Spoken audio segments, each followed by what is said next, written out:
Welcome back to Powered by Play. Avery, I think it's time to record our final message. What, Drew? This isn't the death and dying episode. No, it's not. I know. Yeah, that was a while ago. Um Yeah, I think I think that we've come to a place where I feel like I've said all that I want to say, and we've covered a lot of topics. yeah. We've covered everything from playing with money and wealth to playing with misbehaving and heritage, fitness, art, music, cars.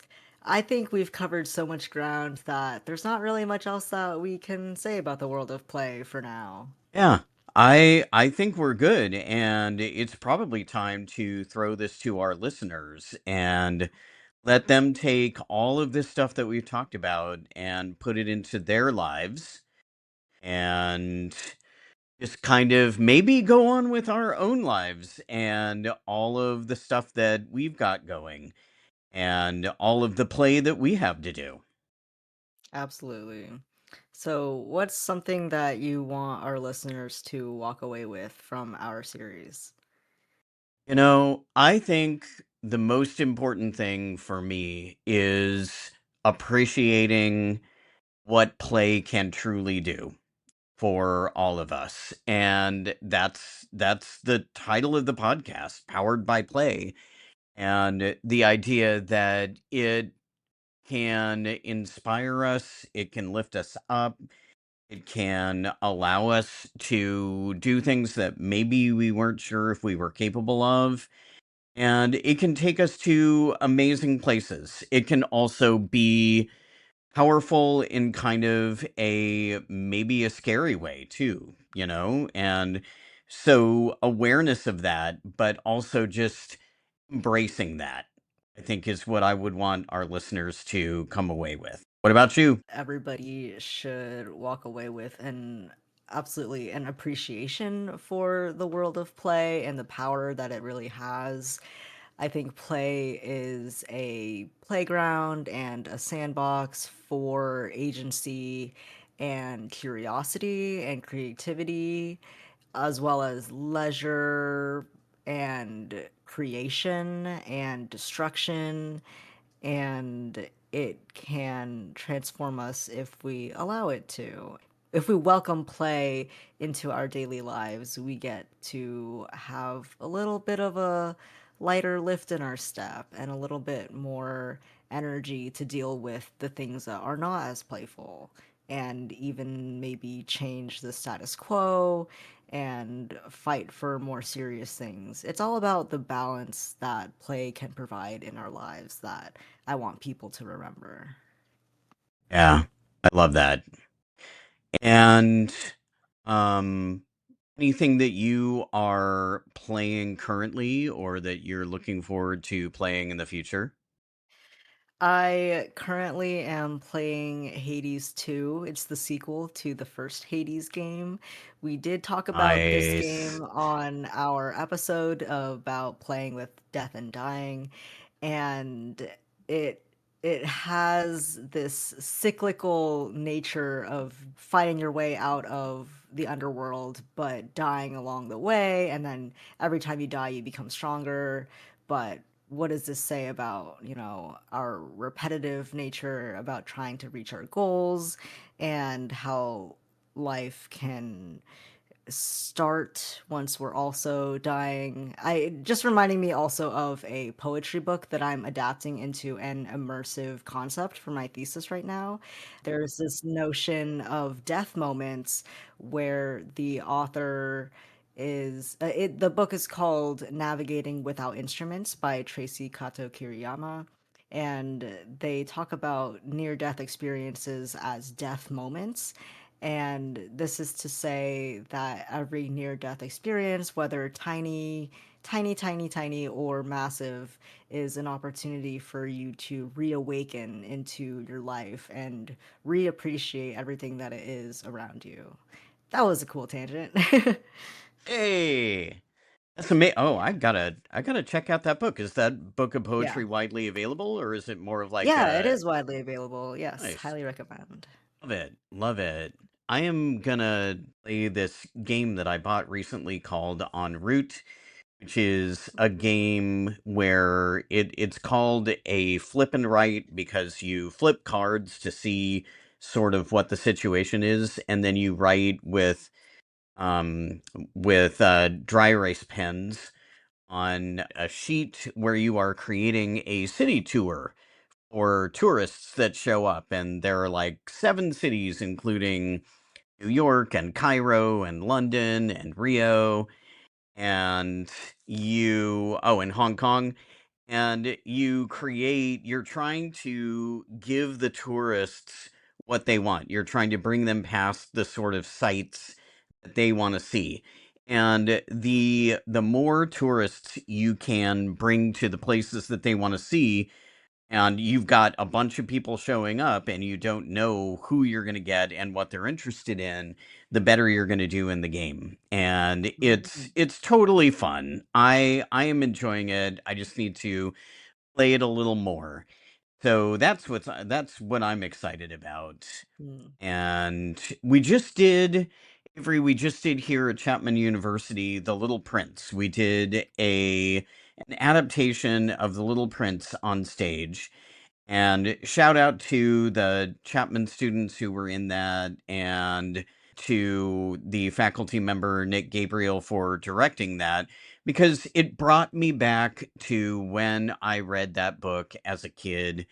And I was thinking, oh, if I visited different planets, who would be on these different planets, and what would it be like to be on a planet that was just like as big as a house, and that kind of thing. So it felt playful to kind of re-engage those deeply buried childhood memories of that really quirky little French book. So that was fun and playful to remember that as well. Wow. Speaking of shows, I did recently see my favorite comedian, Josh Johnson, at my university.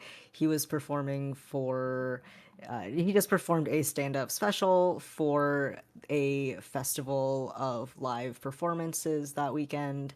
And the line for getting into that show was it actually went out the door of the entire building because there Oh were my so many gosh. people that came to see Josh Johnson, and he did not disappoint. Just a lovely comedian, and it was also the week right after Jimmy Kimmel had gotten taken off the air for Yeah. making fun of the presidency.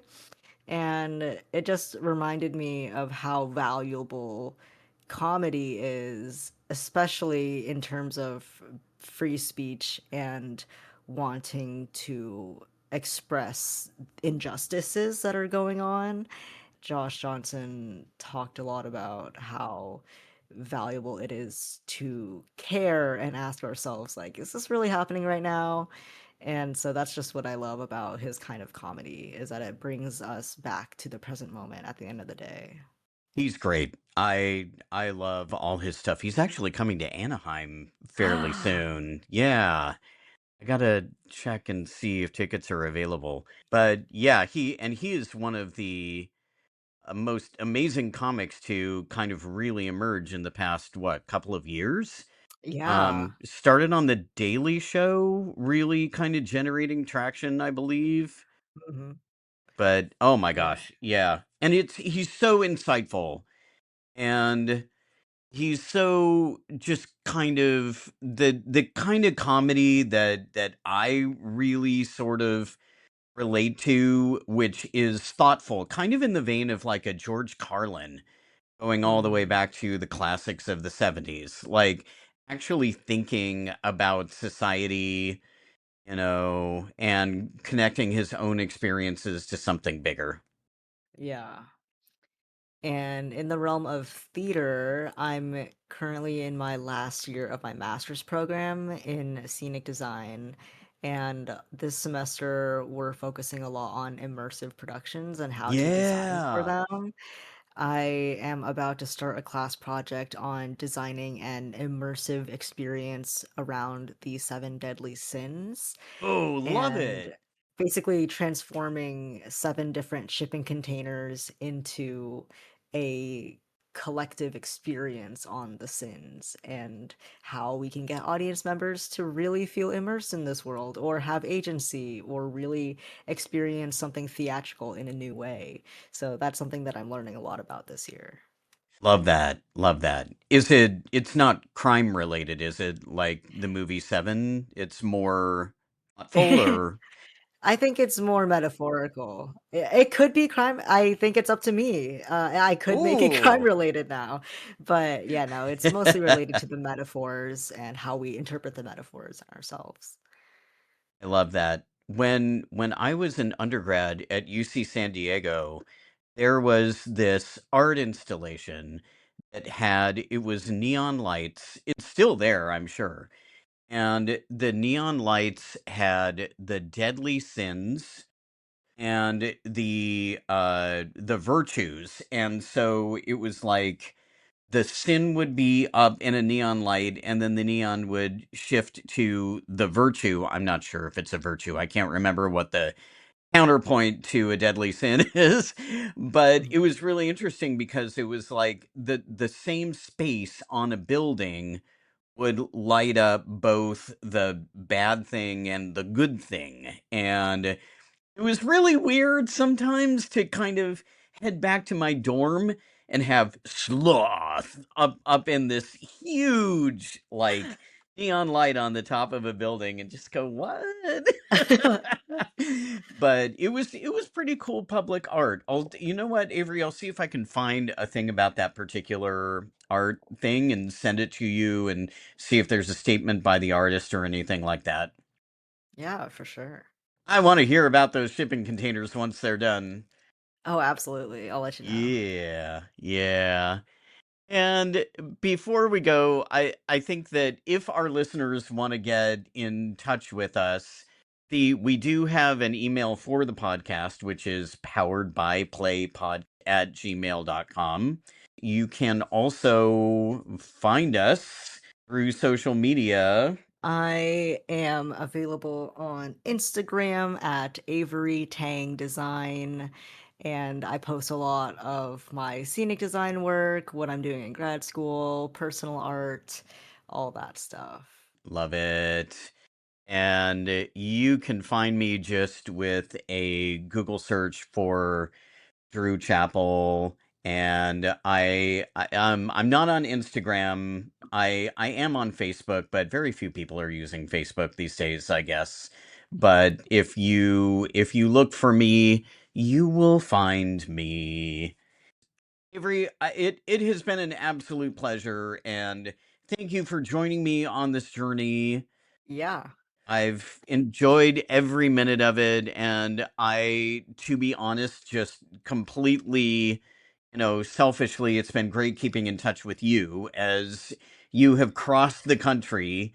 So I hope that you will some point come back to California and we can do some cool stuff, maybe work on projects together. But I wish you the best of luck in finishing up your program and can't wait to see how this ultimately works out in your professional Thank life. you so much, Drew. I look forward to traveling the world as you've inspired me to do and keep my eye out for play in all areas of my life. Yeah, that's one of my favorite things that I've learned from you throughout this experience. And also learning how to do a podcast, amazing stuff. Very fun. Yeah, heck yeah. Yeah.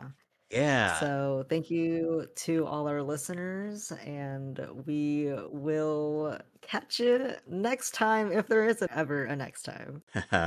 Thanks, everybody.